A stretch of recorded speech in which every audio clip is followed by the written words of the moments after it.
In this video, we're going to go through navigating the unit circle and finding angles which are presented in radians quickly. Here's a picture of the entire unit circle well, really, there's a whole bunch of angles in the unit circle, but there are certain angles which are special. The first special angle is, well, let's say 0 radians, and then the next special angle is pi over 6 radians. In degrees, that's 30 degrees, and so on and so forth. And this is actually, all in all, this is a lot of data. You'll notice, of course, using reference angles and so on, that you'll see the same numbers other than plus or minus signs appear, like here and there. And so you can use a lot of the symmetry to help you out, but I think one of the key places that it's easy to get stuck quickly is, well, finding the angle in the first place. So how are you supposed to memorize all of these numbers? And I would suggest that you don't. These slides will go through a method of navigating the unit circle quickly. So given an angle, which is one of these special angles on the unit circle, how do you locate theta quickly on that circle? Well, if theta is in degrees, then you can use 0 degrees, 90 degrees, 180 degrees, and so forth. You can use these as anchoring points, just use the x and y axes to kind of help, and you can go, well, okay, I've already traveled 180 degrees, and then subtract to figure out I still need to travel 30 degrees more, and that'll get you going. But in radians, this is trickier, especially with all the fraction subtraction, so I have a better idea. Now, if you go through these slides again, or just look at a unit circle, you'll notice that the denominator is always 2, 3, 4, or 6. So the first thing to do is just memorize. I mean, if you want to always compute these, that's fine, but I would just say memorize these several conversions, all of the ones that are in the first quadrant. And, well, here's a simplified picture of the unit circle. I've gotten rid of, I'm not trying to say that, this point is 2 pi or something, or that this point is pi over 6 radians, but, I'm just showing, just labeling the angle next to the point.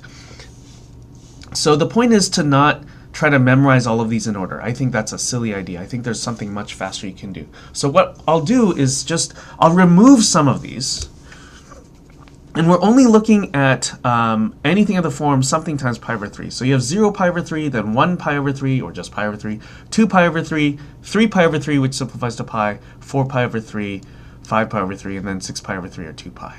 So this is how you can just quickly navigate through any angle which is something pi over 3. Just imagine a pizza with 6 equal sized slices and just travel around like this in a sixth of the circle at a time. Here's the entire picture again. So just in context, if we go back and forth, I hope that helps. That the point is we're skipping some of the other angles here. And now what I'd like to do is look at multiples of pi over 6 instead. So something times pi over 6. So there's 1 pi over 6. There's 2 pi over 6, so we're rediscovering this 2 pi over 6 or pi over 3 from earlier.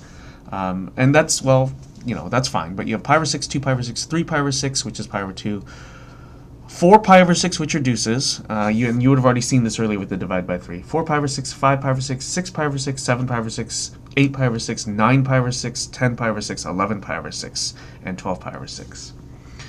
So even if you want to do this without saying the pi over 6 part, you have 1, 2, 3, 4, 5, 6, 7, 8, 9, 10, 11, 12. So a pi over 6 angle, what it does is it cuts this circle in 12 equal sized pieces. And again, you can just keep traveling through, and you will rediscover the angles that we have already seen. And you'll also rediscover, or you'll discover for the first time using this method anyway, the over 2's here on the y-axis and the, well, over 1's here. And that's fine that you're rediscovering some angles. Finally, with the whole picture back, let's do this when you have something pi over 4. So 1 pi over 4, 2 pi over 4, 3 pi over 4, 4 pi over 4, 5 pi over 4, 6 pi over 4, 7 pi over 4, and 8 pi over 4. Of course, some of these fractions reduce. I didn't even bother saying that so that the pattern is a little bit more apparent. But now if you go through, we've actually covered every single angle here.